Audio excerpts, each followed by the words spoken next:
Oye! Rungwe oye! Peoples!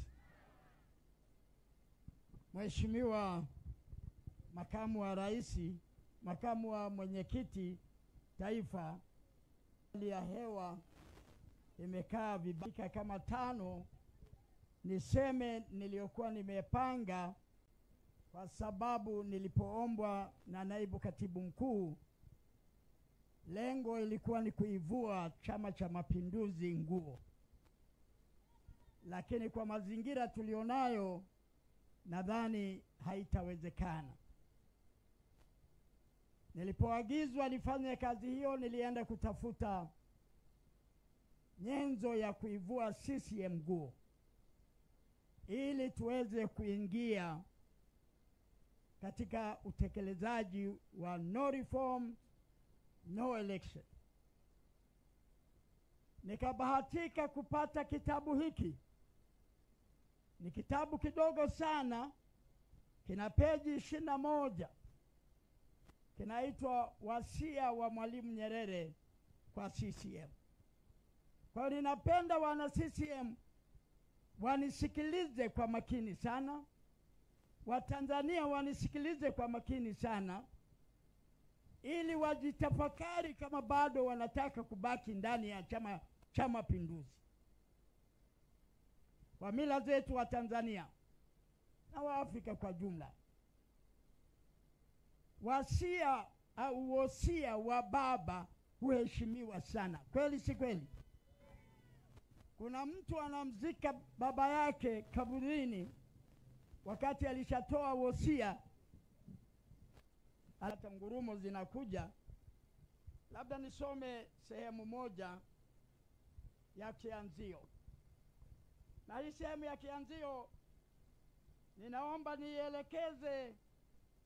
nielekeze kwa ndugu zangu wa Jeshi la Wananchi na Jeshi la Polisi, Jeshi la Magereza, Jeshi la Kujenga Taifa. Tukishaelewana kwenye hili, nimwachie mwenyekiti, makamu mwenyekiti, ili mvua isije ikakatiza maneno alionayo. Hamna mvua. La kwanza naomba nisome sehemu hii. Kitabu cha Mwalimu kimeandikwa Agosti au kilitolewa kwenye mkutano mkuu wa CCM wa. Welcome to At the Wheel. Our expert team is here to ensure your ride is smooth, safe, and ready for every adventure this festive season. And to add to your celebrations, we are giving away a special token of appreciation with every visit. Find your nearest At the Wheel Fitment Center here.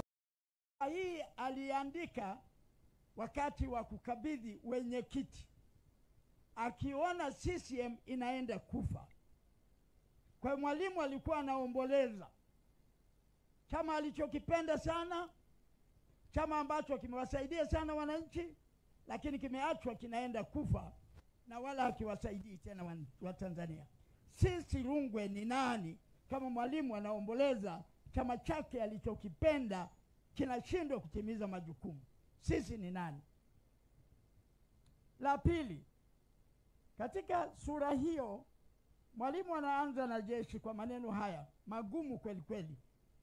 Askari, naomba mnisikilize kwa makini.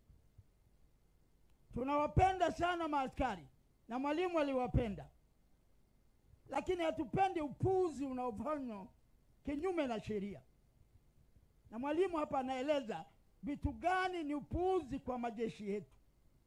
Sio maneno yangu, maneno ya Mwalimu. Chadema ikishika nchi haiendi kuunda jeshi jipya, ni hawa.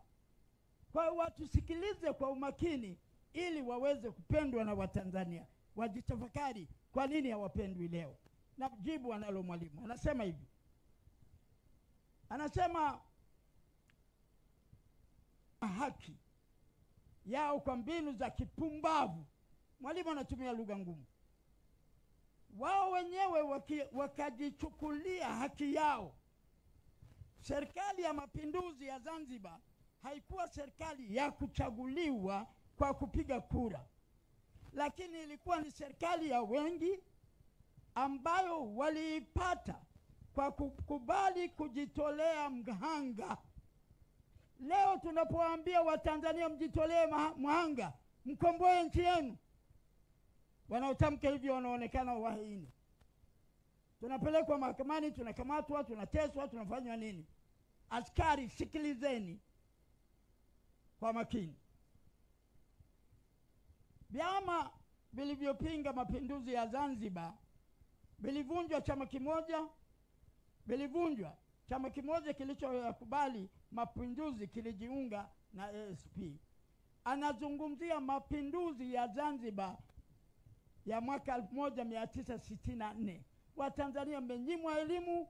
Mwaka 1963 Zanzibar walifanya uchaguzi wa kidemokrasia, lakini watu wachache wakaipindua ile serikali iliyochaguliwa kwa sababu walimchagua mfalme au mtu ambaye si Mtanzania, si mzalendo, si Mtanzania ambaye anaopenda watu wao. Anasema, ndugu wajumbe, inawezekana kwamba bado ziko sababu zito za leo za kuendelea kuwa na mfumo wa chama kimoja. Alafu akaendelea akauliza, lakini mbele zaidi, kwa sababu naruka kwa sababu ya tishio la mvua, anasema hivi. Asante. Anasema hivi, ni vema kueleza uamuzi wa kuunda jeshi letu chini ya mfumo wa chama kimoja. Anasema mfumo wa chama kimoja ulitokana na hali halisi ya historia ya nchi yetu. Baada ya maasi ya jeshi ambalo tulilirithi sisi na muungano wa Tanganyika na Zanzibar.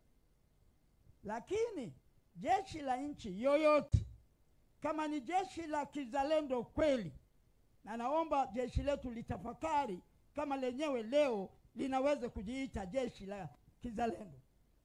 Jana nimeona na polisi wamekuja na mabomu, Watanzania wanapokea viongozi wao, alafu wao wanaleta mabomu. Kama huo ni uzalendo, wajitafakari na kujiuliza. Anasema, na si jeshi la mamluki, kwamba jeshi letu la nchi yoyote kama ni jeshi la kizalendo kweli na si jeshi la mamluki, halina budi ilikubali katiba ya nchi. Kwa kitu cha kwanza, jeshi ikubali katiba ya nchi. Katiba yetu ni ya demokrasia, demokrasia ya vyama vingi. Jana wanapeleka askari pale na mabomu, ya kazi gani? Mbona kwenye CCM hatujaona wakipeleka mabomu? Jeshi linajiingiza kwenye siasa kinyume na katiba ya nchi. Hiyo ni sababu ya kwanza kwa nini tunataka no reform, no election, ili Watanzania wote wapate haki sawa kwa majeshi yetu. Sasa naruka kidogo, mimi bado naamini hali si nzuri na sipendi makamu wangu aondoke hapa bila kuhutubia. Jambo la pili, Mwalimu anasema katika hatua zote CCM inajishughulisha sana na wananchi, lakini ufanisi wake katika shughuli hizo bado haujawa wa kuridhisha. CCM si baba yangu, si mama yangu. Je, nyie watu wa Rungwe, CCM ni baba yenu na mama yenu? Sasa kama si baba yenu, si mama yenu, na shida zenu zimeshindwa, nitaieleza baadaye kama muda utaruhusu. Mwalimu anaeleza, kama si baba yenu, si mama yenu, kwa nini tusiende na no reform, no election? Nitamwachia makamu mwenyekiti ataeleza sababu zinazoleta uchungu kwa Watanzania, kwa nini twende kwenye njia ya no reform, no election. Anasema hivi, anasema ingawa kwa nadharia muundo wa chama chetu ni wa kidemokrasia, lakini katika vitendo hatuonyeshi demokrasia wakati wote na kwa shughuli zetu zote. Huyu ni mwenyekiti wa chama ndiye anasema, Mwalimu, sio maneno yangu.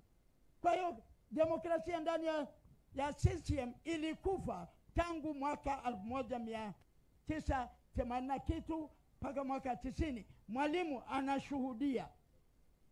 Sasa mnaogopa nini kwenda kwenye no reform na election kama yeye mwenyewe mwenye chama chake anakiri kwamba demokrasia hiyo ilishadhoofika na ilikuwa ni chombo cha uchaguzi tu na hakina shughuli nyingine? Ungetazamia kwamba kati ya uchaguzi na uchaguzi mwingine, wale waliochaguliwa na wale ambao wangependa kusimamia katika uchaguzi huo. Mvua inakuja, makamu mwenyekiti, mimi naomba nimalizie hapo, lakini cha muhimu sana katika hotuba yote, na nikipata mahali pengine nitaenda kuifafanua kwa kina, muhimu sana tuungane na Chadema, twende kwa sababu nyie ndio wenye mamlaka ya kuiadabisha serikali. Wananchi ndio wanaweza kuitia adabu serikali, na duniani kwenye nchi zile ambapo wananchi wana nguvu, wanajitambua, serikali zinatiwa adabu na zinatekeleza mambo wanayotaka wananchi kwa sababu wananchi wanatambua nguvu yao. Naomba radhi makamu mwenyekiti, nisamehe, lakini mimi nimezoea kama ingekuwa